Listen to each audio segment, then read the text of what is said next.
Hey, Andrew, what day is it?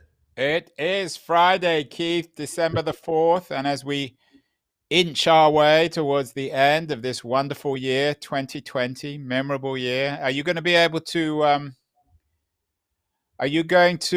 be able to survive into 2021? I don't mean by not getting COVID. I mean, are you going to miss 2020 when it's gone?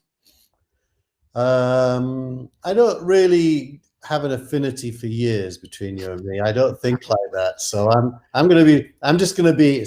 It's a bit like a soccer team says, the next game. It's all about the next game. Okay. Well, we've still got three or maybe even four shows before 2021.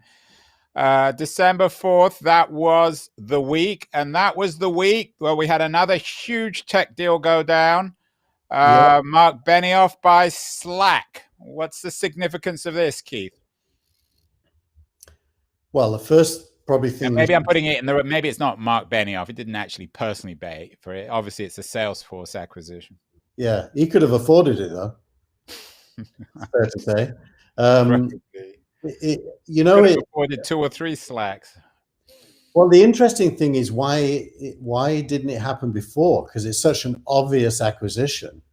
So if you were really looking at this and you were on the board of Salesforce, you'd applaud whilst at the same time wondering why it didn't happen earlier for less money. Do me the favor, Keith. I don't want to be professorial here, but define what Slack is and define what Salesforce is.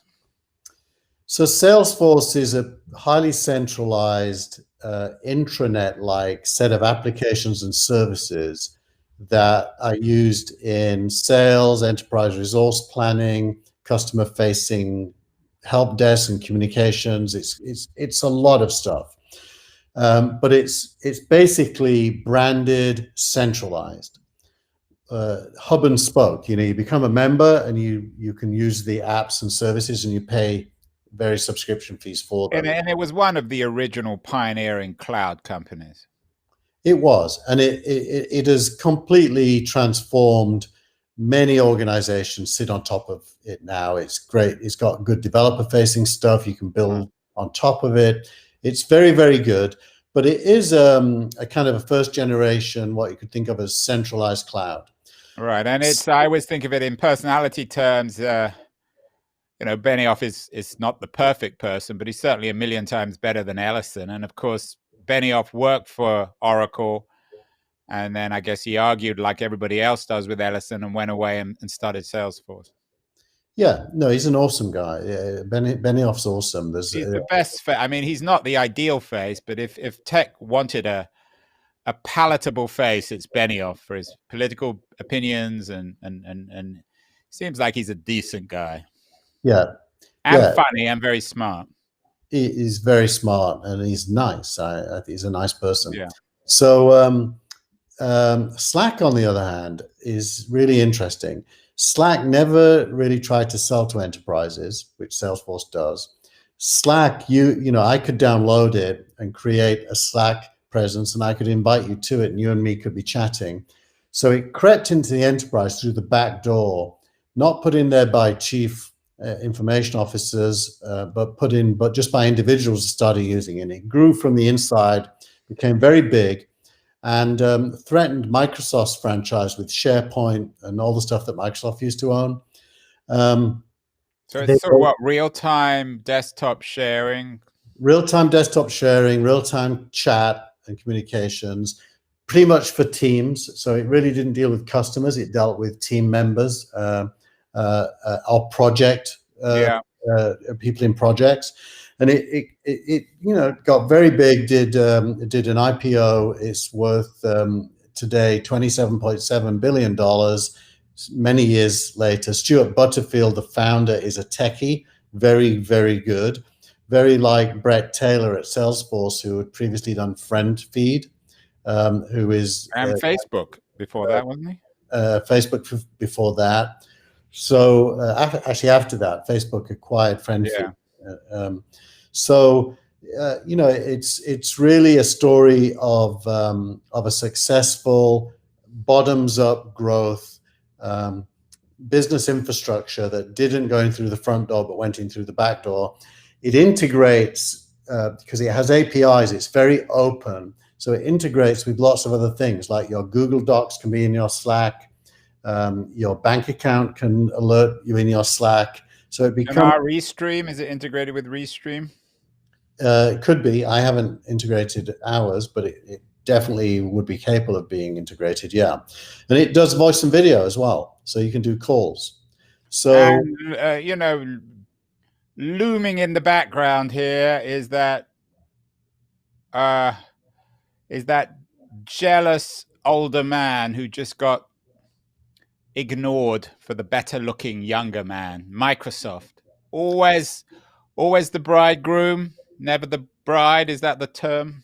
yeah, I mean, if you look at that was the week in the digital print version, let's call it. I've titled it "Who Dies, Slack or Teams?" and Microsoft shorting Slack sale. And the reason for that is, if you look at the content, the stories this week, how Microsoft crushed Slack by Casey Newton, arguing that this was a fire sale by a loser. Not is that true, or is that planted? Well, let's discuss that. Slack CEO downplays Microsoft as a factor, was the response, and by Brett Taylor that Salesforce didn't overpay for Slack, and then you've got Aaron Levy who weighs in and says Salesforce plus Slack equals the future of work. So you really do have a varied range of opinions there about who was the winner, who was the loser. Yeah, well, that's not the point of this show, Keith. We don't want varied opinions. We want your opinion. What's the official tier line on this deal? Who wins, who loses? Salesforce wins, Stuart Butterfield wins, Brett Taylor at Salesforce wins because he gets a partner to build the future. Microsoft, has a stronger competitor now. Is that good or bad for Microsoft? Obviously bad for them, but it's good. It is worth saying Microsoft Teams is an excellent piece of software that came from nowhere to be really good. And Microsoft does have, unlike, say, with smartphones or with the early cloud, Microsoft is in the game and now has serious competition. Microsoft is bigger than Slack by quite a way now, by the way. So Slack's going to be playing catch up. But I think with Salesforce and Slack together, or more significantly, Brett Taylor. So what are the numbers now for Salesforce? How big is this company? Salesforce is worth $250 billion. So it's still slightly less than PayPal. It's the number 5 or 6 in the valley. The number 5 or 6 in tech, is it? Actually, I want to validate what I just said, because I was looking at PayPal's market cap earlier, and I think I just quoted that to you. So let's just do it, and just to show people we really are live and we can do this in real time. And we're really prepared. And I'm really well. I didn't know you were going to ask that question. But you got to be ready for every question, Keith. You are you're my Wikipedia. You're my Google. Here we are. I wasn't far off. 206 billion. So it's still slightly smaller than PayPal. But what is it? Number 6 in tech? I couldn't tell you where it ranked. After Facebook, Apple, Microsoft, Google. It's one of the top. And Amazon. Yeah, it's number 7 probably. Yeah, it's a very valuable. And how does how do they vault over Microsoft? How do they? Is that conceivable? Just before we go there, I think we have to give credit to Mark Benioff, because he just spent 10% or more, a bit more than 10% of his market cap for Slack. Now, when Facebook acquired WhatsApp for $19 billion, it was nowhere near 10% of their market cap. It is an incredibly brave thing for him to do, and I suspect why is it so brave? How can he lose? I think it's a rather conservative move, isn't it? No, it's not a conservative move. No. But when they paid for WhatsApp, who knew even what that was? You know what you're getting. I mean, he can't lose that much, can he, on this deal? Well, brave doesn't mean he might lose. Brave's all about the reward. His board. I've been the chairman of public companies. when you're a public company and you tell your board that you're going to give away 10% of your company for an acquisition, that I don't know when that last happened. That's a big percentage of your company. So in that sense, he would probably have had lots of internal discussions about whether to do this or not, and they did it, which I just say pat them on the back. I do think Microsoft long run is not a winner. I just don't see their culture and centralized, although we've heard that a million times before, and every time they've proved us wrong.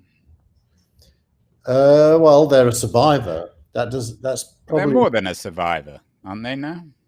Yeah, I think they're in that stage where they've survived and are now prospering with a whole new platform. Their revenue is split 30-30-30 between personal computing, productivity, and everything else that they do. Video games. Yeah, that's in personal computing for them. So about 30% of their revenue sits in the bucket that Salesforce and Slack will be competing with. So overall, big deal or expected? Unexpected until late last week when it was hinted that it might happen, because you would have thought it would have already happened if it was going to. So I still think Salesforce is, in the long term, a better bet than some of the other companies, certainly like Facebook, given the imminence, probably under the Biden, certainly under the Biden administration, of a liability for social media. There's a big story on that in the Journal this week on the safe harbor thing getting blown up. Trump, of course, wants to leave office, blowing that up. God knows why, because I can't imagine any of his followers understand what it means. Yeah, you're talking about the safe harbor stuff, right? Yeah. Yeah, I mean, we have that, and then that's in this week's newsletter. Let me just put that on screen so people can see it. Social media's liability shield is under assault, and if we click on that and go to the Wall Street Journal, lawmakers want to revise Section 230. It's interesting that there are varied opinions here as well. Some people are arguing that Section 230 is good for the economy, and just today, it's not in the newsletter because it's too hot off the press. The Electronic Frontier Foundation said Section 230 is a good thing, and it shouldn't go away. So yeah, there's a lot of this isn't really in the antitrust space. It's more in the who's responsible for content space that we've talked about a lot before. Well, the accountability, in the end, my prediction, in the end, who knows how long it'll take, but in the end, this thing's going to go away. And the political repercussions in tech of the Biden election are also being played out on the FCC front. The chairman resigned this week. Who do we expect to be the FCC chairman under President Biden? President Biden, I have no idea. President Biden. It's Friday, Andrew. It's Friday. Yes, it's Friday or Friday. Yeah. So I have no clue who. Well, your FCC headline suggests it. That was my little softball for you to predict who's going to be the next FCC chair. What does the piece that you have in your newsletter suggest? It doesn't. It just announces that he's going to be gone because he's chosen to resign. Jessica Rosenworcel, my friend, I think she's tipped, or the daughter of the South Carolina guy what's his name? Don't ask me names. I'm at that stage of life where even your name escapes me sometimes. Well, my name's Bryden. Okay, well, let's move on.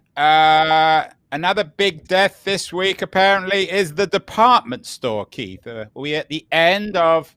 We've had this death many times before, and they keep on reappearing like cockroaches in the middle of the night.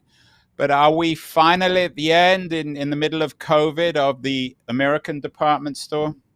Yeah, this is from Recode. It's a piece called "The Death of the Department Store and the American Middle Class," and it's a good observation piece from Jason Del Rey. And the reason I focused on it is because of the American middle class line. We can all see, I've been in department stores recently, and they're like ghost towns. I mean, there's just nobody walking around. These days, they're not even allowed to be open. Which one were you in? It was a while ago, and it was one who's Sears. I was in Sears. What were you doing in Sears? They had a returns desk for Amazon stuff that you wanted to send back, which is quite ironic. Exactly. So you weren't really in Sears; you were just using it as a post office. Exactly. Now, but the American middle class, it's a well-known fact that by 2050, 66% of the world's middle class will reside in Asia, and the middle class spends money. The Chinese middle class is the Wangs and the Patels, as they say, rather than the Smiths and the Jones. Right. Now, because you and I are both Brits, we understand how economic evolution leads to the end of dominance. And I like to be dominated. I don't know about you. I am not commenting on that because I think we'll both end up on Twitter somewhere if I do. I hope so. Anyway, go on. So the American middle class's decline is seen through the prism of the department store and the rise of poor America. Yeah, the dollar store America, essentially. Not essentially. That's what poor America is. The dollar store. Well, that brings together a shift in the balance of wealth in the world with the change in American politics to be much more defensive. Yeah. And I think that therefore it's a great thing to read. I'd recommend everyone goes and reads that article on Recode. And then it sort of touches on the change in shopping. There's no Amazon news, but there is interesting Shopify news and Stripe news, which touches on the highly dynamic nature of both e-commerce and the finance industry. What's going on both with Stripe and with Shopify this week? Yeah, so Stripe, for those who don't know, is the company that is one of the biggest companies in cloud-based payments infrastructure. So if you subscribe to my newsletter, you will be paying using Stripe in the background. Couple of Irish boys, yeah? Couple of Irish boys, James Collinson, or Collison, I forget, who has built what is now a multi-billion-dollar company, probably going to become as big as PayPal, which is 250 billion right now. Well, Keith, that's an outrage. Why are they going to get bigger? They're worth about 3 billion. Why are they going to get bigger than PayPal? No, they're worth a lot more than 3 billion already. Why are they going to get bigger than PayPal? Well, what they announced this week is a move into banking infrastructure as a service, a cloud-based bank, global. They already deal with, I think, about 150 currencies.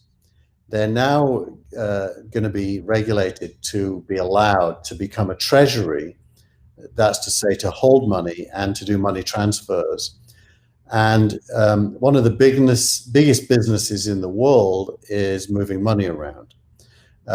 So they're going to move from consumer to business payments and business to business payments to banking infrastructure. And more to the point, they're going to enable that banking infrastructure to be consumed by other companies who build on top of it.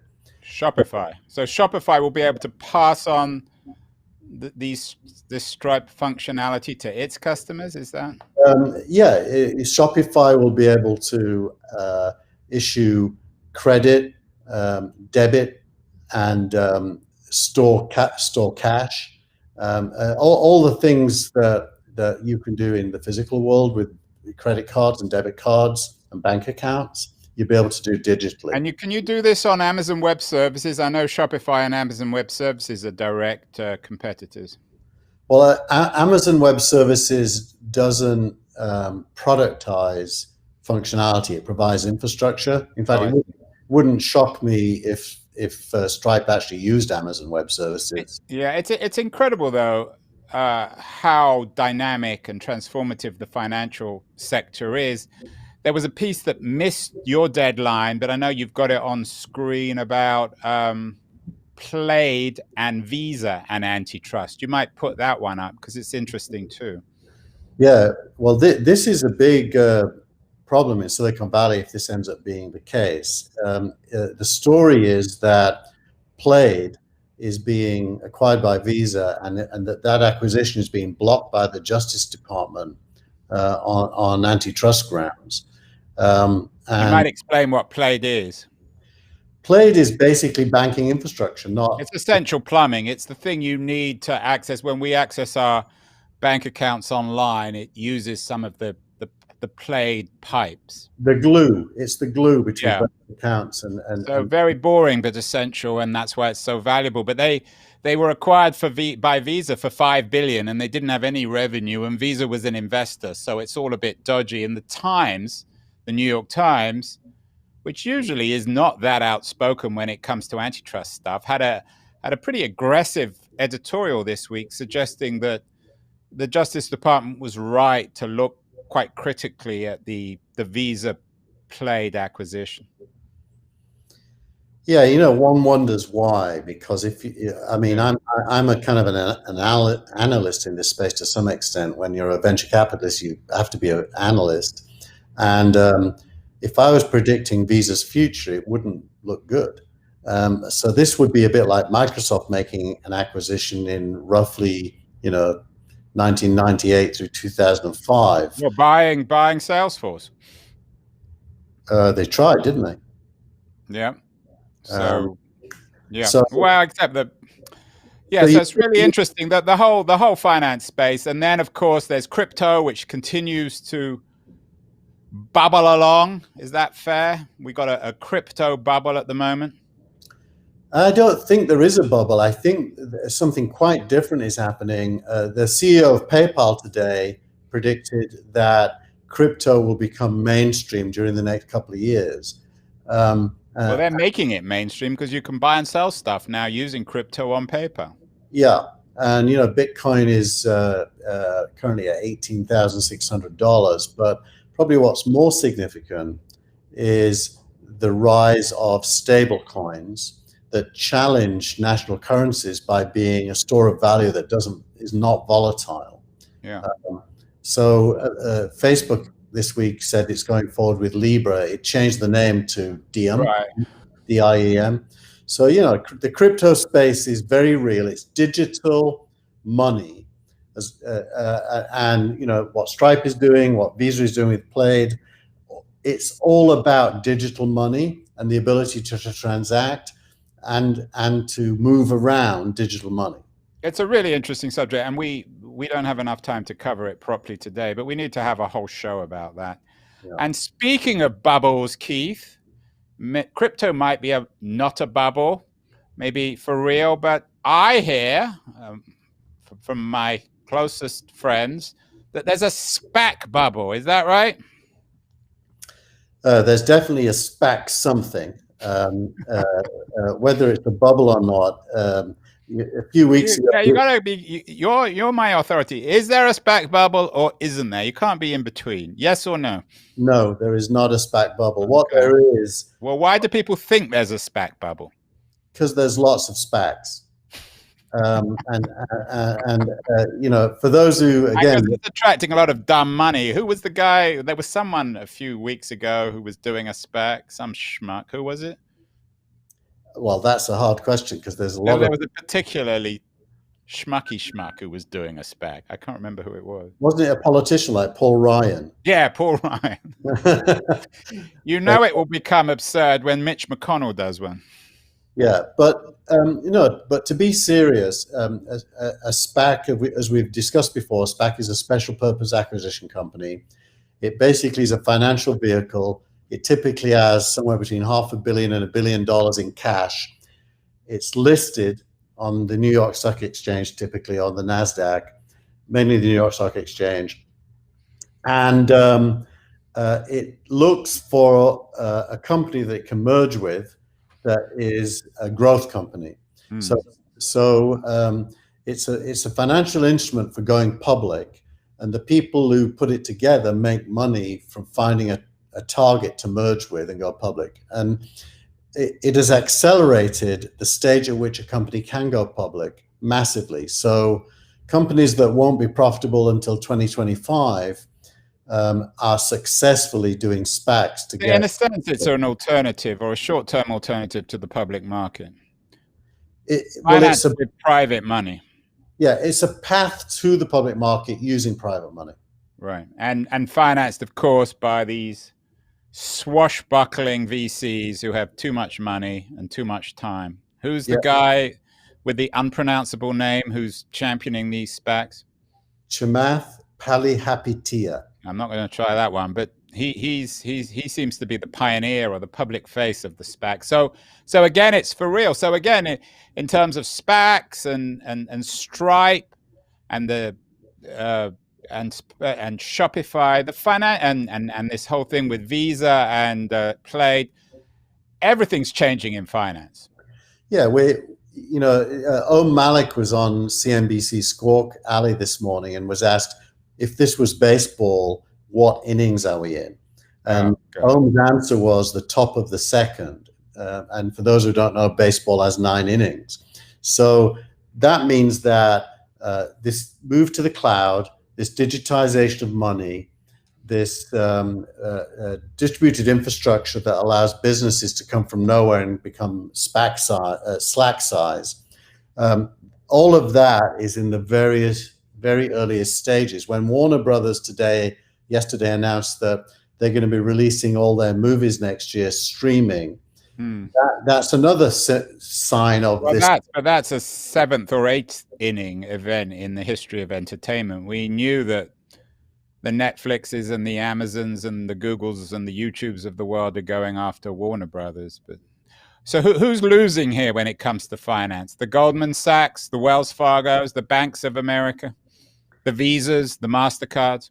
The Goldman Sachs category is doing very well adjusting to all of this and actually making money from enabling it.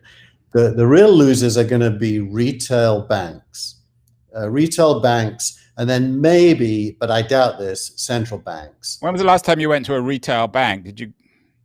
It was before or after you went to Sears? I'll tell you when it was. It's when me and Michael Arrington went to Bank of America, which his uncle worked at, to open an account for TechCrunch back in 2005. And it was an absolute nightmare getting the account set up. Yeah, I would not want Michael Arrington as a customer. I would have thrown him out. Well, we haven't mentioned Paul Graham, and he's not in this week's edition, unfortunately. We miss you, Paul, maybe next week. But our backup to Paul Graham is here. Elad Gil, your favorite venture capitalist, is one of the backers of the startup of the week, Keith. Who is it? So the startup of the week is BioAge. Something very close to my heart, if not yours, Andrew. I'm a little bit older than you. BioAge announced a significant funding round with Andreessen Horowitz as one of the investors. And what BioAge do, as you can see here, is they target aging. They claim to be developing a pipeline of assets that will reverse the symptoms of aging, slowing it down and possibly even reversing it. And this isn't science fiction. This is for real. Well, the claims are for real. Some of the stuff still has to be proven, but at least theoretically, when Andreessen Horowitz invests, you know that. Right. And Elad Gil, he does, as you've told me many times on this show, he does his homework. He's not going to put his money into some science fiction scheme. Correct. So they've validated the theory and the possibility, and now it's all about, can they execute?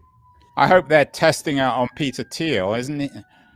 Isn't he the guy who wants to live forever? Yeah, but he's young and handsome, and he doesn't. What about handsome? He's not that young. Well, what about the Google guy who really does want to live forever and looks as if he's lived forever? I know exactly who you mean, and his name escapes me, but he's famous for keyboards. Kurzweil. Kurzweil. Yeah. So Google's missed this one too. BioAge, are they for No, real, Keith? no, Yes or no? Again, you can't. Google hasn't missed it. Google is in there. They've got their fingers in every interesting pie going, so they're in there. Yeah, too many fingers. I think that's what Microsoft used to do. Maybe another subject of another show is Google the next Microsoft. We've talked about that one. And finally, Keith, tweet of the week. Yeah, tweet of the week combines a tweet and a story, and it's from a guy called Packy McCormick. Packy McCormick runs a newsletter called Not Boring, which I highly recommend. Sounds like one of the other founders of Stripe. There you go. Because of the Irishness of his name, you mean? Yeah. It's probably Scottish, actually. The Protestants and the Catholics have slightly different naming structures. I think McCormick might be Protestant. Okay. Anyways, we're not going back. There are Protestant Irish people too. There are. We're not going back. Although, should we discuss how they got there and where they came from? Yeah, make that bigger. Scotland and Wales. So we're never going back is basically about the impact on work of COVID. You could say, well, this is same old, nothing new to say here. Yeah. But I don't think so. He does a really nice article about hybrid, remote, and returning, and which are the most likely and in what proportion. One of my investments from my UK fund is a company called Chargify. And Chargify has a software stack that allows a building to transform from fixed desks to hotel-style desks with signals whether a desk has recently been cleaned and whether you're too close to the next person. This is a whole new trend of there's $21 trillion worth of real estate that has to change from fixed use to remote working use over the next few years. So it's a massive opportunity. And the interesting thing about this tweet of the week is it focuses on how irreversible that is, which I think it is. But is it really irreversible? I mean, I know my son has a first job and he really misses the office. I think it's fine for you and I, but for people in their 20s, the office is essential. I think it's, it's about the use of the office, not the existence of the office. So I think offices will continue to exist. You won't have to go there 5 days a week, 40 hours a week. There'll be times to be there and times not to be there. And remote work will become normalized and acceptable, whereas before it was questionable. So in contrast with the department store, the office has a future. It's just a different future. It's different and smaller, by the way, which augurs well if you want to buy a condo in the city, because I think a lot of offices are going to turn into condos. Good. Well, that's the best tip probably of the week, Keith. Buy a condo in San Francisco. And then if you do, invite us. We'll do a live show there when COVID has ended. Keith, it's a pleasure as always. That was the week for December the 4th. We will see you on December the 11th for another sensational week in tech.